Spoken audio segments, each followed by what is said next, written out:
I think it's time to start telling your kids about the Wilyer Abreu Rookie of the Year campaign. It is real, and it is so on after this weekend in Texas, where the Red Sox, golly, it's Monday, where the Red Sox take 2 out of 3 from the Rangers on the road. Big series victory as they head up to Kansas City in what is going to be the bloodbath of the summer in a midweek August series against the Royals, just how we always planned it. But Wilyer Abreu went off. 3 homers in the series. Indoor Wilyer Abreu might be the best player in the league and has an emotional game on Sunday. The 2 homers, you saw him going out, trotting out to right field with the tears in his eyes afterwards. His grandmother had just died. He found out before the game, and he goes and has himself a day. But really, this has been going on for a while now.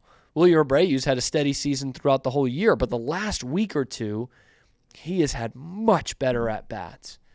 In fact, I'm going to pull one as a baseball sicko. I'm going to pull one out of the hat in a game that I was at last week against the Mariners, last Monday, and they were getting dicked through the first couple innings against Gilbert. Logan Gilbert was having a tremendous start, and Wilyer Abreu looked silly in his first at-bat. He struck out. He comes up the second time right after Jarren Duran beats out what would have been an inning-ending double play. So now he's got a couple runners in scoring position with 2 outs in the inning, and goes down 0-2 like that. Couple of splitters, looks silly. And what he does after that is works it to a full count, an 11-pitch at-bat, and singles to right field to drive in 2 runs. It starts a 7-run inning. The Red Sox run away with the game. Wilyer Abreu did that. Wilyer Abreu started that with a great at-bat. And now you look at the numbers, and he is absolutely right up there for the Rookie of the Year consideration. At first, we thought it was Ceddanne Rafaela, who is still having a pretty good year for a rookie and is still up there at the top of a lot of those leaderboards. But it's Wilyer Abreu who is making his name. He leads all rookies in OPS at 856, in WAR, which is 2.5, doubles at 30, and he's third among rookies in RBI. That tells me he's one of the best first-year hitters out there. In fact, the projections have him to be at 18 homers, 62 RBI, and 35 doubles on the season. That's a damn good season for a rookie without an Aaron Judge going on somewhere like he did in 2017. Right now, 275, 12 homers, 42 RBI at a guy who was in the bottom third of the order for a good part of the year and now is protecting a guy like Rafi Devers. That's pretty solid, man. The strikeout numbers need to go down. I mean, they can't go down, but they need to get better. But overall, he is having himself a year. And when you're thinking of these Rookie of the Year guys, you're thinking of Abreu, a little bit of Ceddanne Rafaela. You're thinking pitchers a lot with Miller and Heel. But the only other one that I think you can compare him to, because he's ahead of Wyatt Langford, by the way. He is well ahead of Wyatt Langford. The only one that comes close to me as a position player is Colton Cowser. And when you look at the baseball reference back-to-back here, Colton Cowser leads in about half the categories. But you'll notice they're the counting stats, because Cowser has played 21 more games this year than Wilyer Abreu has. So he has the upper hand in games, plate appearances, hits, homers, RBI, and tied at stolen bases. But when you take a deeper look, you'll notice that all the percentage stats go to Wilyer Abreu. He's got a better WAR, by the way, on a team that isn't as good as Baltimore, and has a better batting average, better OBP, better slugging, better OPS, better OPS plus. In fact, that OPS plus is the best among rookies at 131. Damn, that's good. And in 21 more games, if we're just looking at the counting stats here, in 21 more games, Colton Cowser has just 7 more RBI than Wilyer Abreu in a much stronger lineup. He has just 4 more homers, just 9 more hits in 21 games. That, to me, the value and the percentage numbers are heavily in favor of Wilyer Abreu. And I know Rookie of the Year isn't a value award as much, but Wilyer Abreu is certainly more important to his team this year than Colton Cowser has been to his team. Because it goes to show that Abreu's playing a bigger role in a team that isn't quite as good, but is still in the playoff picture. It's been a great, great stretch for Wilyer Abreu. By the way, Chaim. Credit Chaim. Credit Chaim where credit is due. And Wilyer Abreu is credit to Chaim. In 2022, he identified the Red Sox were not a playoff team when it split the fan base and probably some people within the organization. He knew they were going to play so many games against their division and they couldn't beat their division. They were not making the playoffs. So what he did was traded a clubhouse favorite in Christian Vazquez to the Astros for a bit of a long shot prospect, a 21-year-old who had not made the majors yet, in Wilyer Abreu. And people were pissed. They were like, where is this coming from? There was a couple, and Manuel Valdez was there as well. But you gave up Vazquez, and you gave him up for what?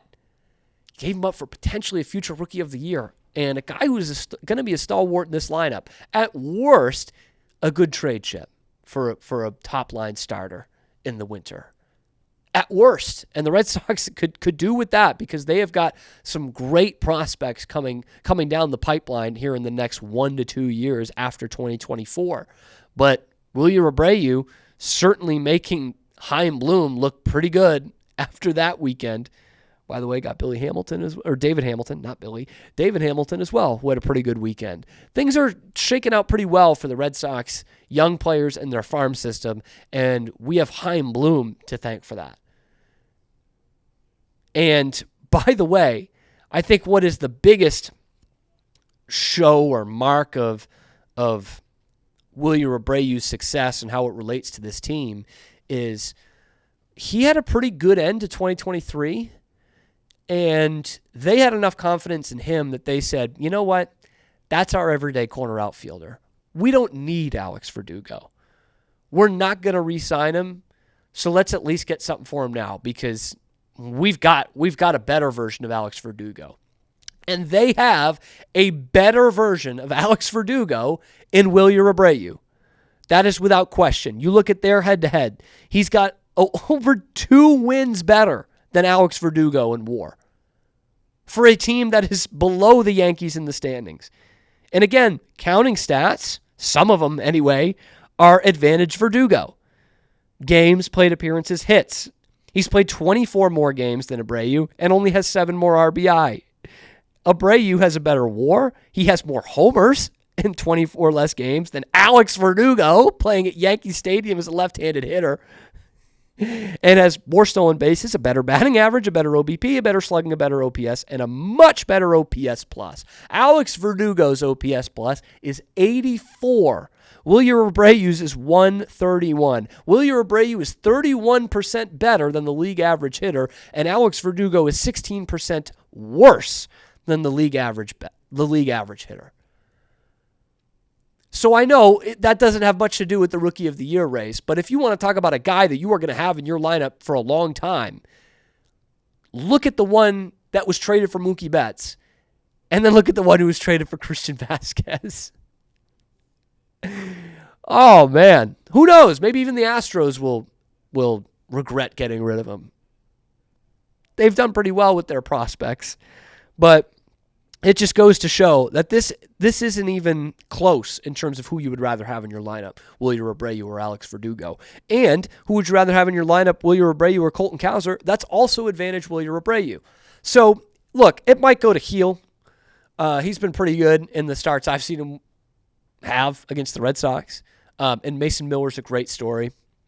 It's tough to give it to a closer, but it's been done before. It's been given to an Oakland closer before. Current Red Sox pitching coach Andrew Bailey in 2009. But at the worst, he is going to finish top 3 in the Rookie of the Year voting. And you've got a guy on the cheap who is still young. I mean, he's not 20, he's 24.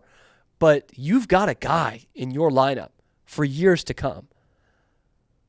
Like if he becomes a Trot Nixon, that's a heck of a pickup for a Christian Vazquez. Worked out for Houston. They won the World Series that year. But Abreu is going to be a steady force in this lineup. Now, again, there's still things to work on. Got to cut that strikeouts down. They still don't trust him a lot against lefties. In fact, I think it's like 50 at-bats against lefties this year. But the fact that you had a promising veteran guy in Alex Verdugo and said, you know what?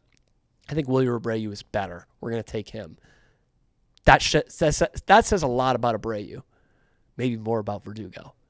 Or the fact that you thought you had the Rookie of the Year up until like last month in Cedar Rafaela, and now think you have the Rookie of the Year again. That says a lot about Wilyer Abreu. I was hard on him to begin the season, and I get a hard on watching him now. Are we allowed to say that? Anyway, Wilyer Abreu for Rookie of the Year, it really could happen. And if the Red Sox push for the playoffs, like they should in the next month and a half, then Wilyer Abreu will be a big reason why. And his hot hitting right now is already a big reason why they are still within striking distance of these playoff spots. And I know value doesn't factor into this a lot, but he will be the most valuable rookie in my eyes throughout this year. Him and Heel. So, Wilyer Abreu, shout out to you. Next, we're going to talk about what Patriot needs to be in the Pro Football Hall of Fame. It's criminal that he hasn't already. That and more on The Cam Show, brought to you by Rogue Media Sports Network. We are Rogue Media Sports.